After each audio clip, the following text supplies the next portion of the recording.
BJP రాష్ట్ర కార్యాలయంలో తెలంగాణ ఆవిర్భావ వేడుకలు జరిగాయి. జాతీయ జెండా ఎగురవేసిన కిషన్ రెడ్డి తెలంగాణ ప్రజలకు శుభాకాంక్షలు తెలిపారు. స్వతంత్ర భారత చరిత్రలో తెలంగాణ లాంటి పోరాటం ఎక్కడా చూడలేదన్నారు కేంద్ర మంత్రి కిషన్ రెడ్డి.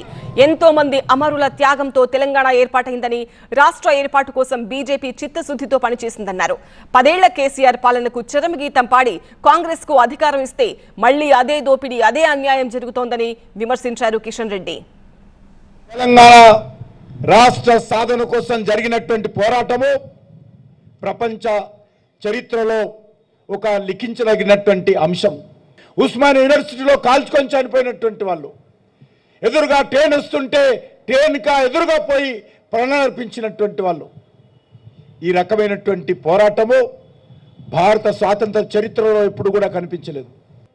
10 సంవత్సరాలు పరిపాలించిన తర్వాత ఈ టీఆర్ఎస్ తెలంగాణను దోపిడీ చేస్తుందని, ఈ టీఆర్ఎస్ పీడ విరగడ కావాలని, కేసీఆర్ కుటుంబం పీడ విరగడ కావాలని తెలంగాణ ప్రజలందరూ కూడా ఆ రోజు కాంగ్రెస్ పార్టీ మార్పు అంటే దానికి స్పందించి కాంగ్రెస్కు పట్టం కట్టారు.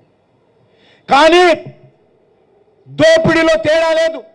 ఈరోజు తెలంగాణకు నీళ్ళ విషయంలో, నిధుల విషయంలో, నియామకాల విషయంలో తేడా లేదు.